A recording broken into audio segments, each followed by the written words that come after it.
The nice thing about the sound of a whale is that it sounds the way you would want a creature like a whale to sound.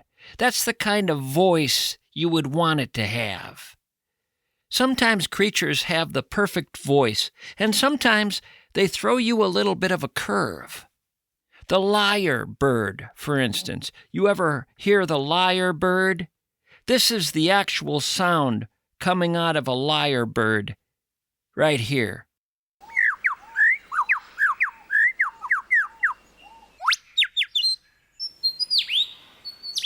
But it also makes other sounds that mimic what it hears in the wild.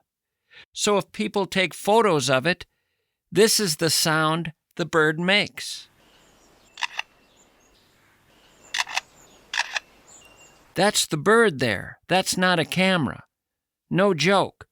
It's mimicking the sound of a camera clicking, and it's doing it perfectly. If people use a different kind of camera, one with a motor, you get a different sound out of the lyre bird. Listen to this. That's not a camera, that's the bird. You can look this up, the lyre bird. If this bird hears chainsaws in the jungle, they mimic that sound perfectly. This is the actual bird call right here. Listen.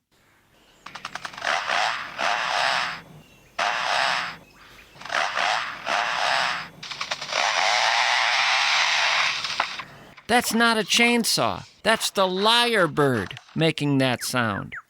If they hear a car alarm, they can do that sound as well. Listen to this.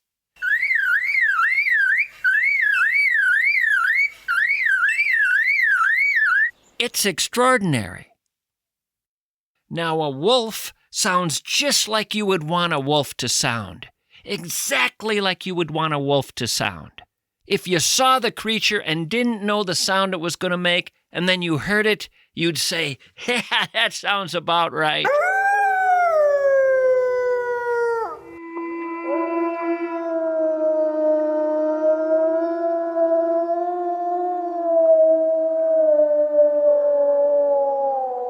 A dolphin? Well, that might be one of those curveballs. I don't know about you, but the first time I heard a dolphin, I didn't expect to hear this. What if just for a day, people had the sounds of animals and animals had the sounds of people? What if just for one day, when people opened up their mouths, animal sounds came out, and when animals opened up their mouths, people sounds came out? What if you were doing an interview for your company and you asked the fella across from you about his employment experience, and he replied,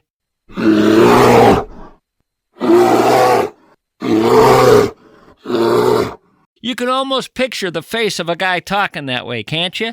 He would look like the Turkish prison guard in Oliver Stone's Midnight Express. Whereas, if you're interviewing a guy and he talks like a dolphin, you're going to imagine a completely different human face. A skinny guy with a long, narrow nose. It's always intriguing to me the way grizzly bears all sound pretty much alike. Or dolphins all sound pretty much alike. But you get a couple of human beings together, say you grab Sam Elliott, the actor, and, I don't know, Truman Capote, the writer. Hard to believe they're even the same species. You take Sam Elliott, he sounds like this. Tom and I both started there at the same exact time. And I lived right out the back gate on Tennessee, right out the back gate of Fox. And now you take Truman Capote, and he sounds like this. She was pert. She became a completely different person. She had this immense rapport with the camera. Wow, they're both human beings. That's the same species right there. The back gate of Fox. She was pert. Tennessee. Rapport with the camera. Now, sometimes things get really weird. I know, you thought it can't get weirder than the lyre bird. Well, have you heard the shoebill stork? The shoebill stork. You know anything about it? First of all, it looks prehistoric. The shoebill stork looks like it came from the dinosaur world, and of course it did. It has a death stare that would terrify the toughest among us. Shoebill stork. But listen to the sound it makes. Listen to this.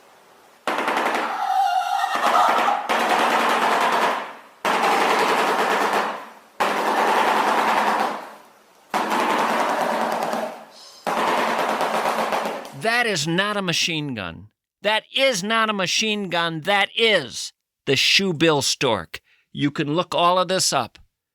I've been fascinated by all this the last couple of days. The shoebill stork, the lyrebird, Truman Capote, Sam Elliott, grizzly bears, dolphins. But to this day, if I had to live with just one sound from an animal, just one sound, if all the rest of them were to go extinct, and lying in bed at night I could only hear one sound, one animal sound, you know which one I'd pick? It isn't even a contest for me. Sure, I love the sound of the wolf. I love all sorts of sounds. The mourning dove, one of my favorites.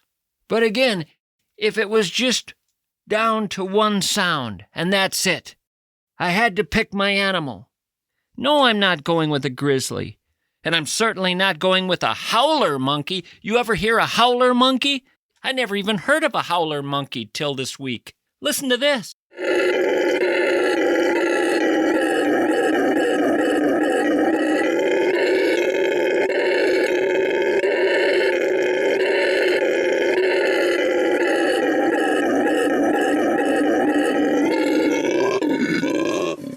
Now, I could possibly pick the kookaburra.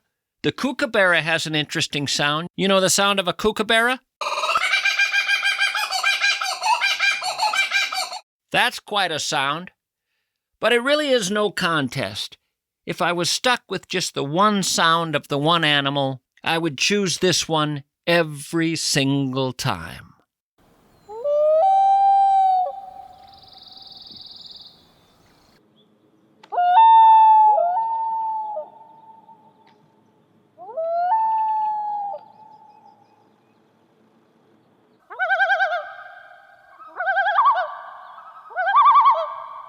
The loon.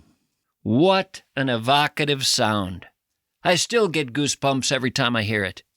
Haunting, mysterious, lovely.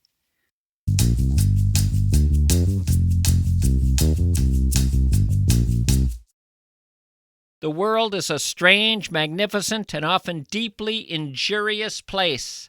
Last week, a fellow walked into the offices of Bradshaw and Bryant. Wasn't limping from a slip and fall. He wasn't cradling a neck from a fender bender.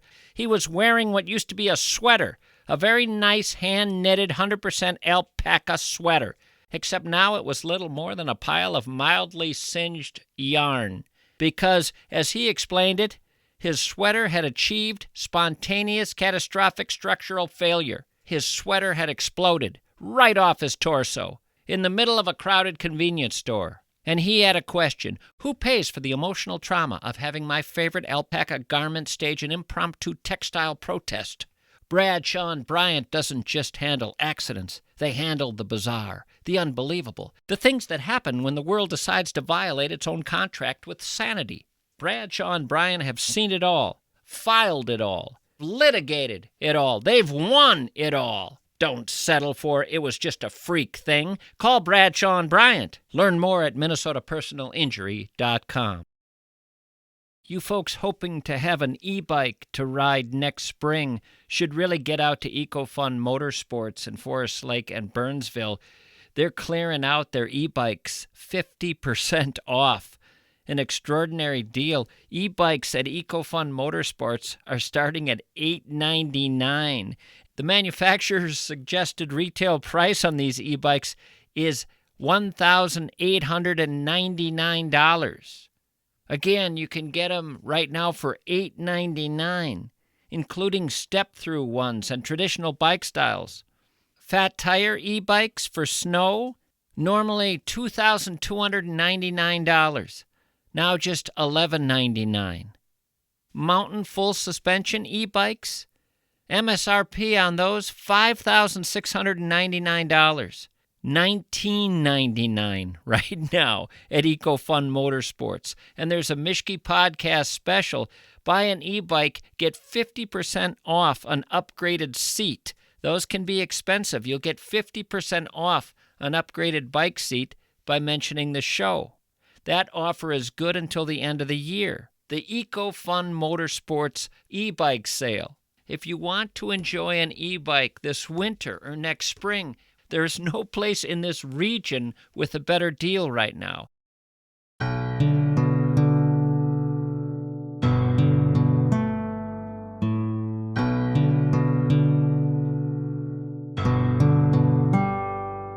I started out this show with the sound of a whale, because there's a whale of a tale, and I want to tell you about it.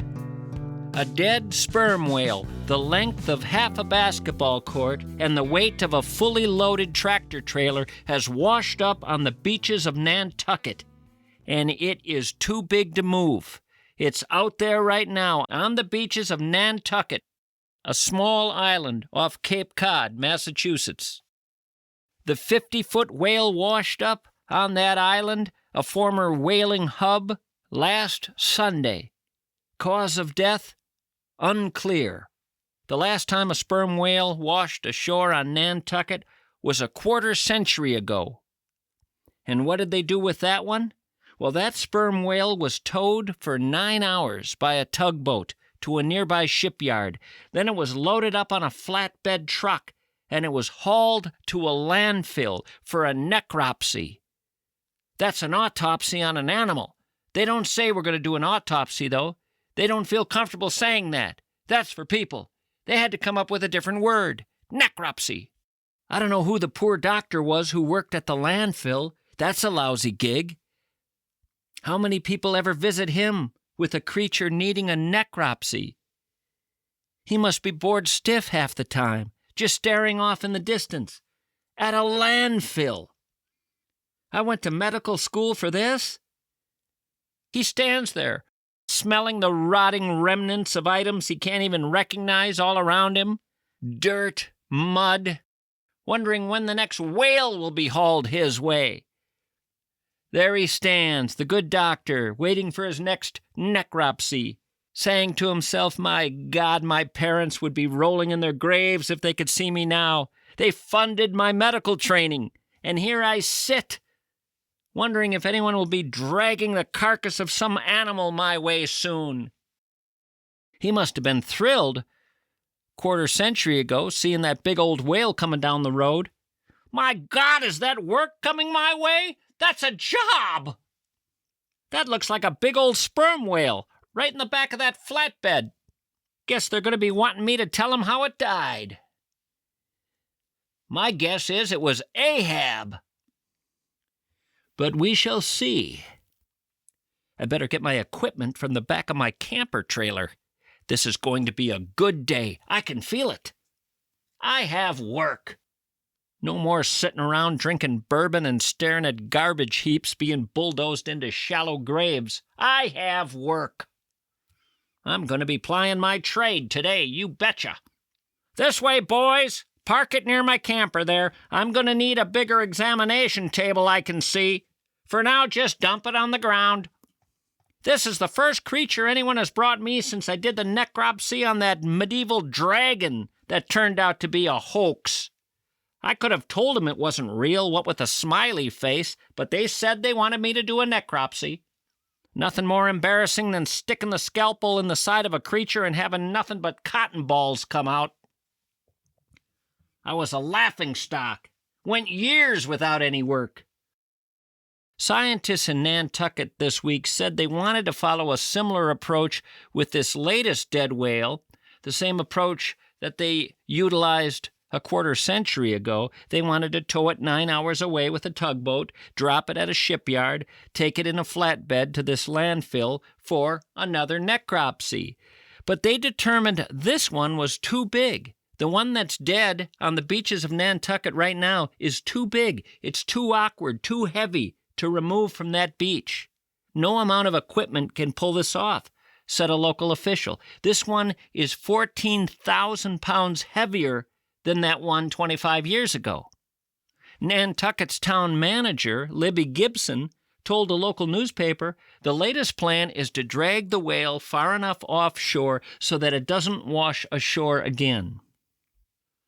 Of course, in my ideal world, it would in fact wash ashore again, in the exact same place. Because you know and I know that their plan out there in Nantucket is for it to be towed out to sea so it can wash ashore on someone else's beach and become their problem. Meanwhile, our necropsy expert is sitting at that landfill on the phone learning they won't be bringing him any project anytime soon, and he'll have to continue to enjoy his bourbon and that pleasant vista. A newspaper reporter posted a video today showing people sawing off the whale's lower jaw, this dead whale's lower jaw, in what's being reported to be an effort to prevent thieves from stealing the teeth of this sperm whale. Wait a minute, does that make any sense? A newspaper reporter posted a video today showing people sawing off the whale's lower jaw in what's being reported to be an effort to prevent thieves from stealing the teeth. Well, why can't thieves have the teeth? I don't understand the problem. I'm uncomfortable with people sawing the jaw off this thing. In fact, can I go on record? I am against sawing the jaw off anything. I don't think a saw and a jaw should ever come near one another. City officials said the public may observe the whale from a distance of 300 feet in accordance with the Endangered Species Act. Well, this thing isn't endangered. This thing is dead. Footage posted on social media showed people gathering on the beach near the carcass. Local officials said, "We welcome you to come see and honor this magnificent creature." They apparently consider sawing the jaw off honoring the creature. Sperm whales, by the way, are named after the waxy oil sac found in their heads that helps them hear. Whalers, back in the 18th century, mistakenly believed this sac contained the whale's semen. Thus, they were named sperm whales. Sperm whales were once a primary target of the commercial whaling industry because their oil was used for lamps, for candles, for lubricants. The whales themselves, of course, never cared for their name, sperm whale. Many a whale was heard to mutter, "You have got to be kidding me. They're calling us what? Sperm whales? Those bastards. They got a lot of nerve. No wonder Moby Dick rammed those ships. Sperm whale? You're calling us sperm whales? Guess we're playing hardball, boys. Take this. Bam! Get 'em, Moby. Bam! Another one. Bam! One of the most noble creatures on this earth. Indeed, a creature many believe to be so sophisticated, it ought to be classified like dolphins, classified as a non-human person. And we went and called them sperm whales? You know what word they came up with for us humans? They call us scat. Scat. Doesn't feel good to be called that, does it? The name came about because the whales spotted some humans floating in the water once back in the 17th century and assumed that it was whale scat. So that's our nickname. Whaling was, of course, the primary business on Nantucket Island from the 1690s until the 1850s. These days, in most dive bars in America, if you walk in and mention that whaling was the primary business on Nantucket centuries ago, no one will comment on the whaling. They'll instead latch on to that town name, Nantucket, and they'll start to pass along a crude limerick. It never fails. Just mention Nantucket in any dive bar in America. Out will pop that famous limerick. Wait, did someone say Nantucket? The town's name is merely mentioned in passing, and unimaginative, unoriginal, uninspired folks drinking themselves into oblivion will begin a lewd limerick. And do you know the roots of that limerick? I mean the deep roots. I mean, do you know where limericks came from? That crude limerick, "There once was a man from Nantucket," that has to be traced back to the words of St. Thomas Aquinas. Long before there was a man from Nantucket, there was a saint. In fact, I'm named after him. Thomas Aquinas, the man responsible for the first limerick way back in the 13th century. I'm not kidding. The first limerick was delivered in Latin. Old Tommy Aquinas.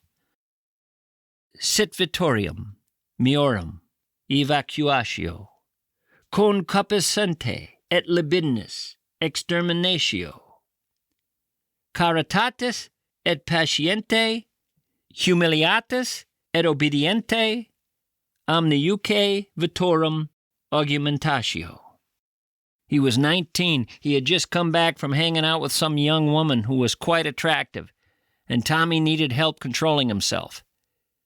A rough translation of what I just read there would be, to circumvent brimstone and fire, expelling unsavory desire, I piously pray and devoutly obey as my soul soars progressively higher. Sit vitorium, meorum, evacuatio, cum capacente et libidinus exterminatio, caritatis et patiente, humiliatis et obediente, omniumque vitorum augmentatio.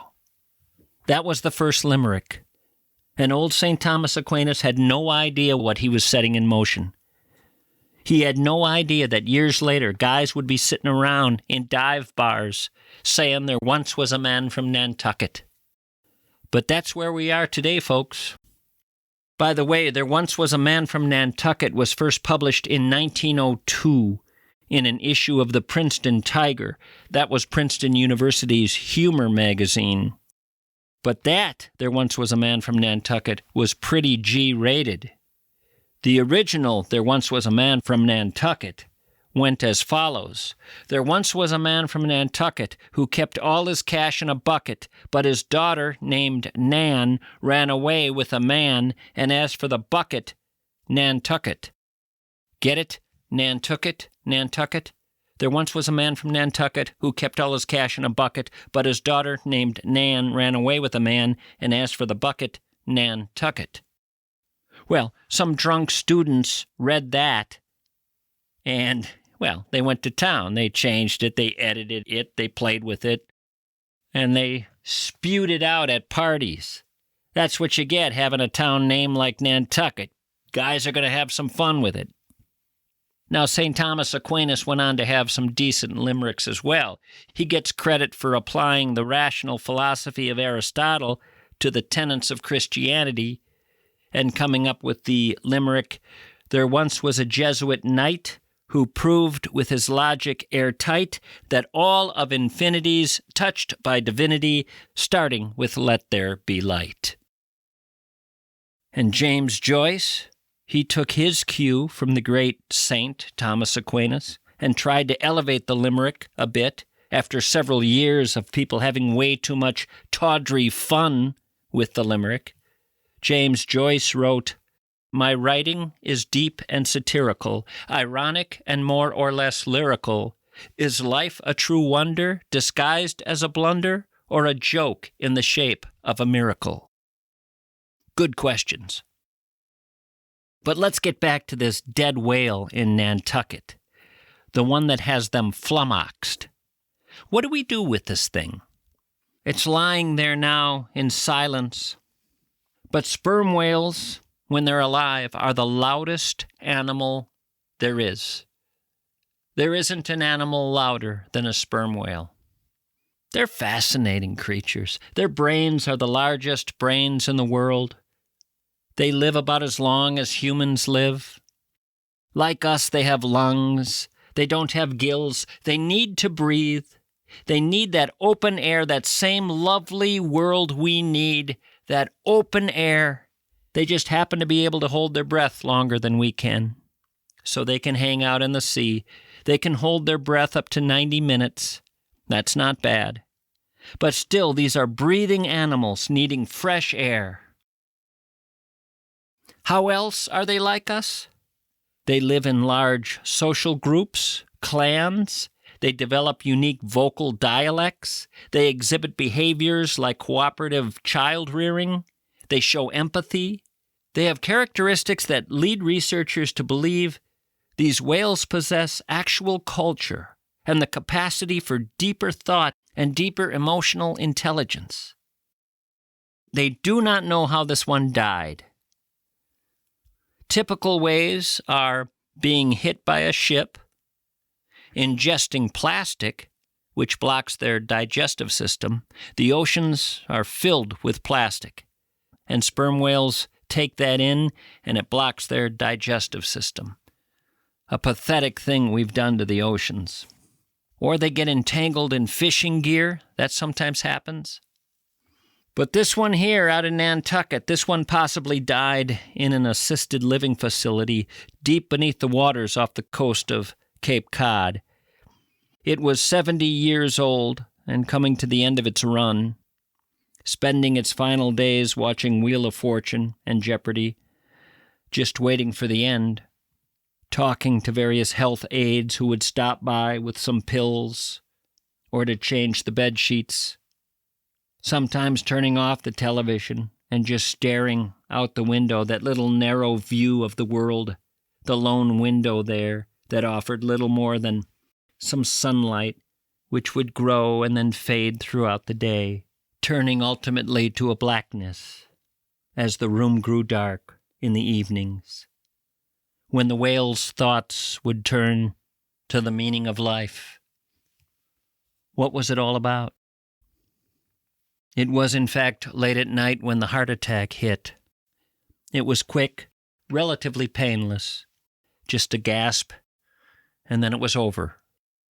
He floated to the surface and began the long trek to the beaches of Nantucket. And once there, the limericks began in earnest. There was a dead whale in Nantucket, and the mayor said, "Where can we chuck it?" And she was in charge, and incredibly large, so under her bed she did tuck it. Until it started to smell, and her husband said, "Honey, you're swell, but skip that lingerie, the stink is in the way, and my libido ain't doing so well." You know what I'm saying, baby? We got to do something about that whale. And Large Marge in charge said, "Then we shall, my little hubby. I'll have my bed towed to a landfill. There's a man there who does necropsies, and we can place the whale on my bed and have the doc learn what it died from. Afterward, we'll allow a bulldozer to push the whole kit and caboodle into a large pit." And so the two headed to the landfill, and it was the strangest sight. Hubby in his pajamas, Large Marge in charge in her giant lingerie, and a 52-ton sperm whale rotting atop a huge bed. The doc saw them coming down the road and said, "By God, more work! This is going to be a good day." He grabbed the tools from his camper and started in on his necropsy. Unfortunately, he started in on Marge. She had to say, "No, no, no, that's the whale there." And he then went to work on the beast, determining the creature had died of loneliness. Loneliness. He died of loneliness in that assisted living facility. Loneliness was nothing new there, of course. All the old ones were lost in their own little worlds, thinking about their own forgotten little lives, failing to pay attention to one another in that loneliness, just staring out the window as the day would brighten and the light would fade and the darkness return. Loneliness became an epidemic in that assisted living facility, and this one died of loneliness. His heart broke, and he perished. Too many hours spent watching Jeopardy, Wheel of Fortune, staring out that little window into the parking lot, with the one lone tree half dead. All those elderly around him, longing to be young again and back in their wild lives, when they were first starting out and the world was all possibility and promise. Instead, there they were, in that building, on the final stretch, that extraordinary life ending without fanfare. And instead, with boring game shows and mashed potatoes and the sound of healthcare workers emptying bedpans. Why doesn't life end like the summer ends, with wild color, clean, crisp, enlivened air, blue skies, trees, and brilliant displays, preening and more beautiful than at any other time of the year? In the autumn of one's life, before winter brings death, one should be in exaltation, not watching Wheel of Fortune and remembering when one used to have friends. We're killing people slowly in these assisted living facilities. Where are the children? Where are the gardens? Where are the forest paths and the wild wind? Wake up, people, you're not dead yet. Let's not have this whale's death be in vain. Let's use it as a springboard to rethink, reimagine the end of our days. Let us not die like beached whales. Tom, I think you've gotten carried away with this. I'm not sure where all you're planning on taking it, but I'd put on the brakes about now. Fair enough.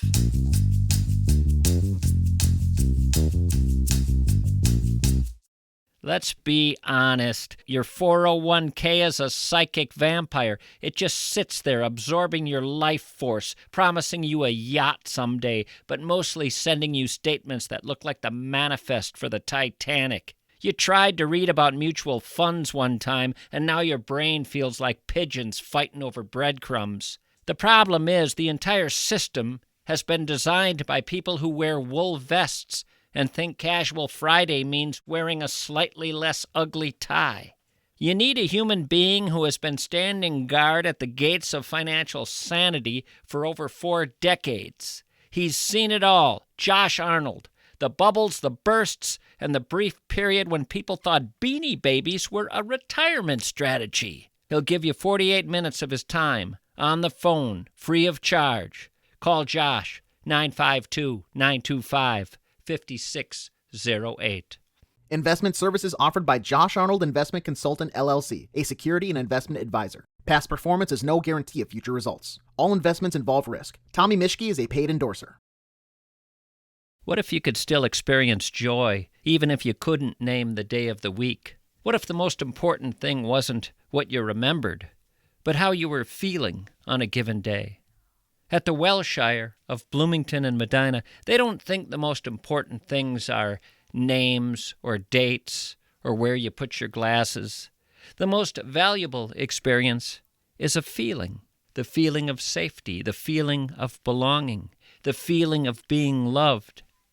At the Welshire Memory Care Center, they know dignity doesn't require total recall. It requires a setting built around empathy, an environment where staff doesn't manage symptoms, they connect with the person, where the architecture itself is designed to soothe, where the routine is warm, familiar. The Welshire is possibly the only place designed to protect the present happiness of the person you love, instead of chasing a lost past.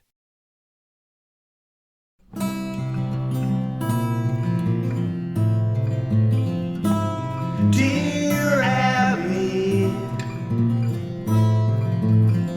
what did they write today?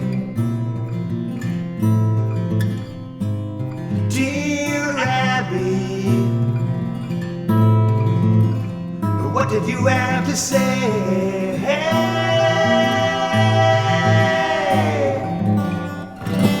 Dear Abby, some longtime friends of ours, the Smiths, are driving us crazy. They're the kind of people who would do anything for us, but we're at the end of our rope with them. Every single conversation involves listening to them brag about their son or their grandson, neither of whom is anything special. The Smiths never ask about our kids or our grandkids.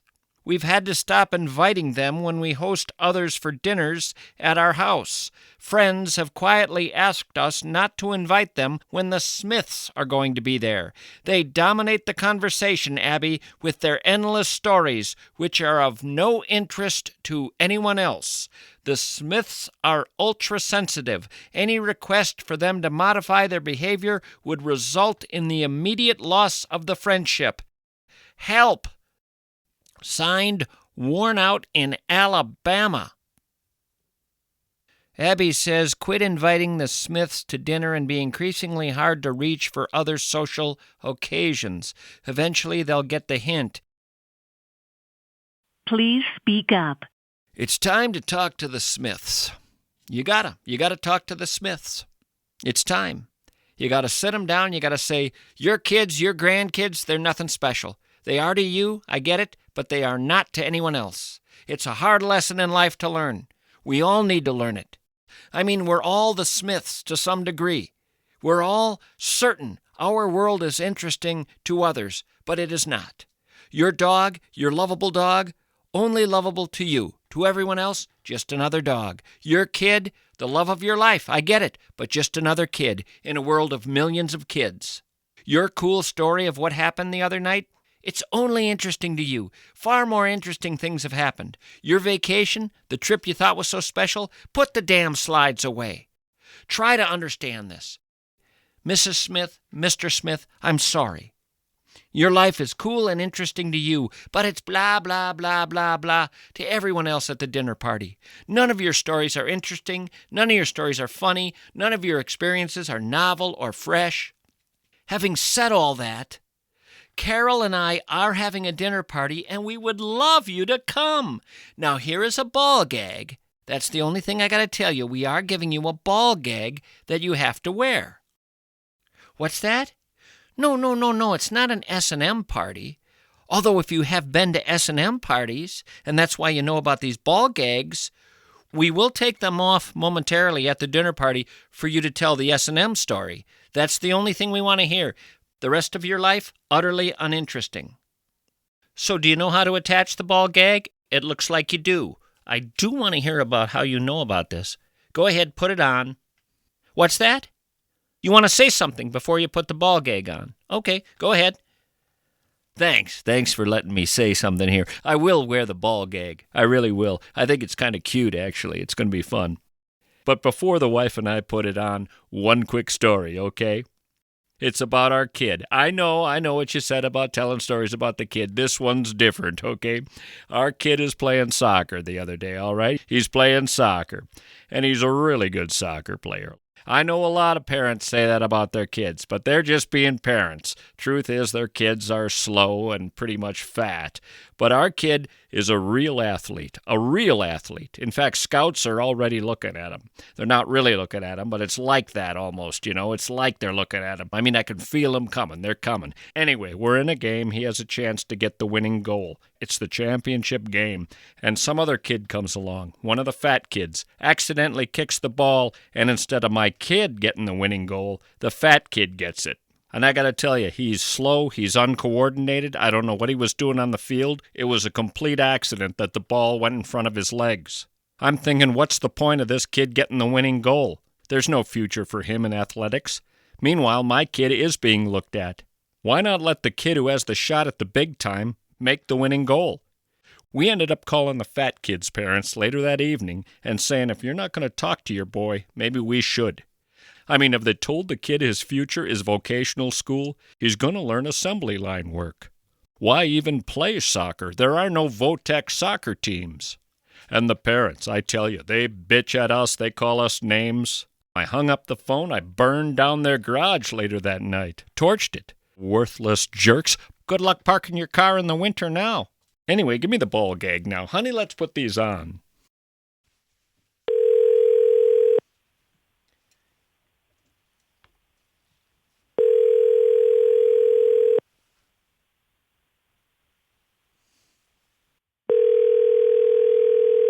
Hello. Well, hello there, Tom. Well, Tommy Mischke, what the heck's going on? I'm sitting here in front of an electronic board and some screens, speakers, In a little room I like to call the Outpost here on the bleak barren tarmac of University Avenue. And you? Standing out in winter wonderland out here, just staring out at a frozen lake with snow. Well, clearly you're not in Alabama. Where are you, sir? I am in Alaska, Tommy, on the Kenai Peninsula. What the hell you doing there, Tom? Living my best life, Tom. Is it really your best life? Is Alaska where your best life can be lived? Come on! I think it is. And what do you do up there? I'm a park ranger up here, kind of like a game warden back at home there. What have you done in the way of employing your skills in the last week?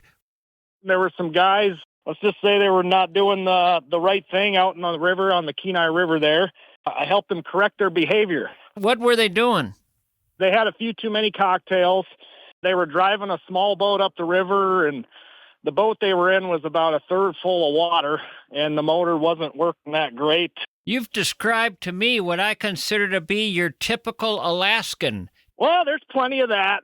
Didn't the guys say when you came up to them, we came to Alaska to get away from people like you. We just want to live like free men on this earth. I guess in some way they did go about saying something like that, but let's face it, we all embrace that up here a little bit, so. What did they get cited for? Gave them kind of a break. So they were running a two-stroke motor when they weren't supposed to be, and they had a sinking boat, and it was in the dark. So I let them off with an easy one. I just wrote them for no registration on their boat. They're in a sinking boat in the dark, having a few drinks, figuring, who's ever going to spot us here? Oh, no, it's Tom. What are the odds of the park ranger being here at this hour? You ever had to just, I don't know, up and shoot a guy? No, nothing like that. I've had a few wild critters that I've had to pull the trigger on, but fortunately, no humans. Wait a minute. What wild animals have you had to take out? They've been coming at you? Yeah, a few times. I've had moose and bears. They've been coming at you. Yeah. Those moose are scarier than the bears up here, Tom. That's no joke. And what was that moose going to do if he caught you, do you think? Well, I think she was going to try to stomp me with her hooves. Stomp you to death. Good Lord Almighty. I was stomped to death by a moose. Why did I ever come to Alaska? She got about less than 7 feet away, and I let her have it and sent her to her forever home, so. To her forever home. What'd you do with the meat? Some local came by and butchered her up on site and brought it home and filled the freezer.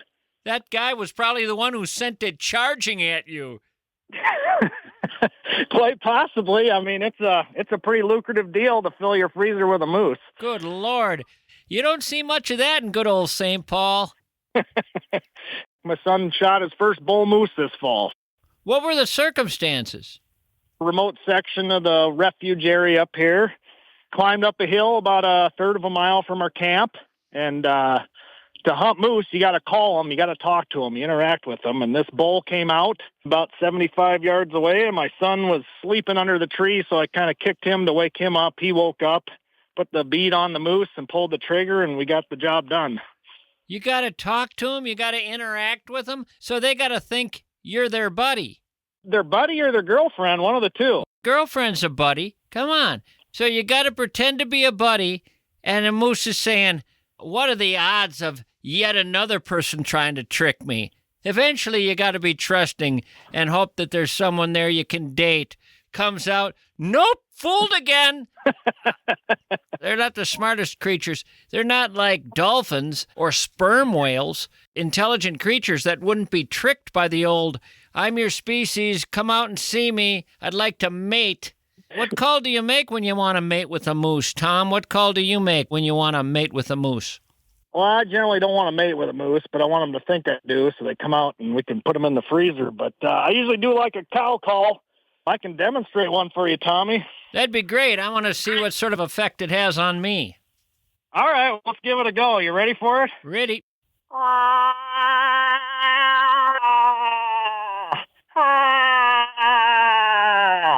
hubba, hubba, what are you wearing?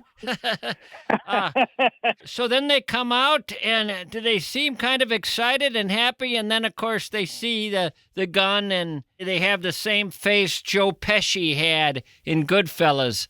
If you get a big old dominant bull, he comes in, you know he's coming in. He makes a lot of racket and lets you know he's boss and grunts and rakes his antlers on trees and drools. And I've heard when they're out in the water, you can jump on them and ride them. I don't know if I'd recommend that. But I've heard you can because they have to concentrate on swimming. So if you come alongside in a canoe, you can jump out and give them a ride for a little while. And then if the other guy paddles up to you, you can get back in the canoe. But for a while, you can ride them like John Wayne. Man, I've never seen that. I'm sure it's happened. And I don't mean people ride John Wayne. I mean it'd be like riding a horse, except you're riding a moose that's swimming. Well, they did used to ride moose back in the day, in the mining days up here. They'd ride them up these trails in the mountains, these miners would. So somebody's figured it out. I just thought of a great movie scene. Wouldn't a great movie scene have been someone captures John Wayne in a Western, and he's prisoner, and to humiliate him, they saddle him up, ride him around. He has to get on all fours, and they climb on his back, and he has to take him for a ride around the yard.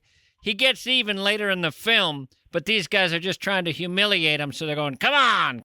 And they're kicking him with their spurs, and he has to make horse noises. They're riding him all over this yard, and the kids are laughing. Everybody's pointing to John Wayne. Look at him, he's a horse. But his rage builds and builds and builds. And at the end of the film, he goes all Rambo on everyone. I mean, I don't know what that movie would be called. I have a feeling Quentin Tarantino would make it. Yeah, I wouldn't be wanting to be on the receiving end of that deal if you did that to old John Wayne. Although it would be fun to say, isn't your real name Marion? That might make him mad, too. Did you know that his real name was Marion? You know, I did hear that years ago, yeah. Wasn't he born in Iowa or something? Yeah, born in Iowa, nowhere near the Old West. Name was Marion. And then the final indignity, you could say to him while you were riding him, take off your toupee. I mean, between that and Marion and Iowa, oh, would he be raging. Oh, my God. He'd bring his best guy with him to take him out. He'd bring Truman Capote, and the two of them would take all those guys out, take them down to Chinatown. Truman Capote and Marion. Ha ha! That'd be a good old movie right there. And then after, when all the guys are dead, John Wayne and Truman Capote could ride off into the sunset. Truman Capote on John Wayne's back. Well, I really have enjoyed talking to you. I know it's been a long time. You've been on the list a good long while, many months. But I tracked you down, and I'll probably talk to you again sometime. Sounds good, Tommy. Thanks for calling. Appreciate it. So long.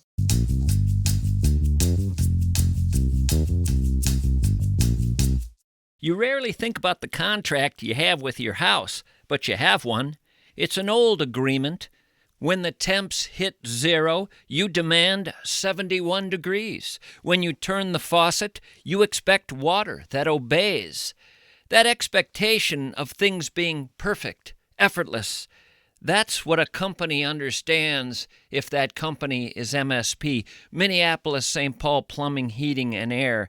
They've been around since 1918 understanding this. They are the curators of comfort in your home. You don't need a handy repair person. You need a century of expertise showing up on your doorstep. If it heats, if it cools, if it flows, Minneapolis St. Paul Plumbing, Heating, and Air is who you want to call. And they've been called since 1918. Stop settling for less than a century of expertise, a century of knowledge, a century of mastery. Call MSP. Renew your contract with your house, that contract of comfort. You manage a business where a specialized machine called a pressure washer needs to be working and needs to be working well. A modern industrial pressure washer is not a machine you fix with a wrench and a prayer. That's why you want to know American Pressure. For decades, since the pressure washer first became a tool of serious commerce, American Pressure has been the constant. They didn't just learn the technology, they grew with it. Their technicians are not generalists. They're certified engineers in a service vehicle who understand the pressure washer like no one else in this region of the country. When you invest in their sophisticated pressure washer systems, they don't just hand you a manual. They provide immersive operational training. You can't afford a weak link in your operation. Your success depends on uninterrupted machine excellence. Your solution is simple. It's been there for decades. The true authority on pressure washers, American Pressure of Robbinsdale.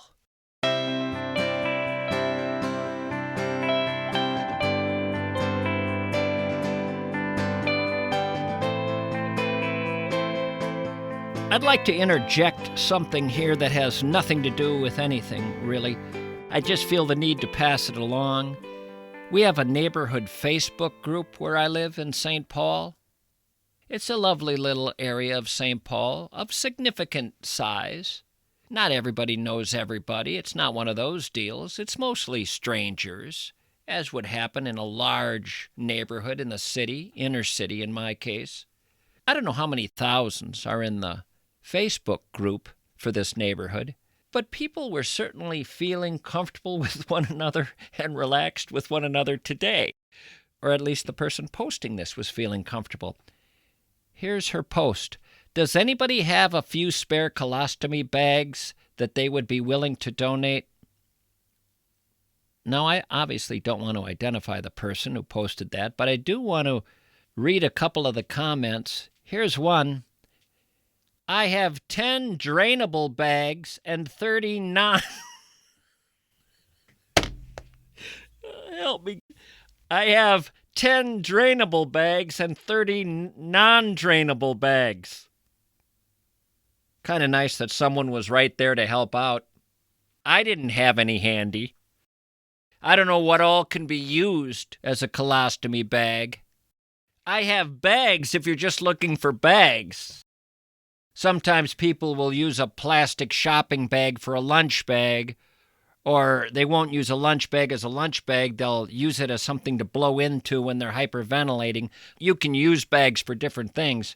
So I could have thrown in that I have some bags. I don't know if they're quote-unquote colostomy bags, if you're going to be a stickler.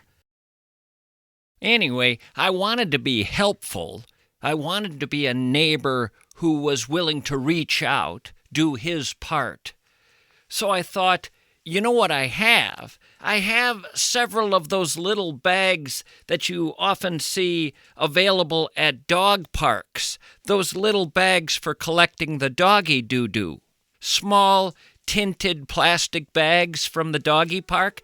I realized I have several of those in the mudroom near the back door.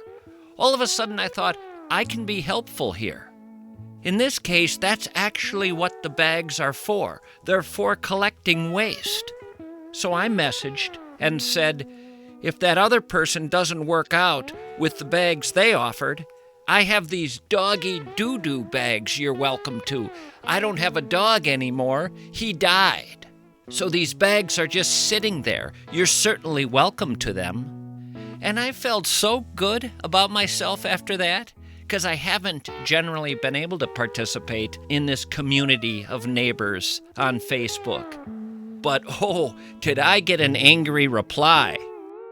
It's going to be a long time before I ever participate again in these community forums. I guess I just don't understand what people expect. The important thing is a good heart, and I thought I was showing that I had one.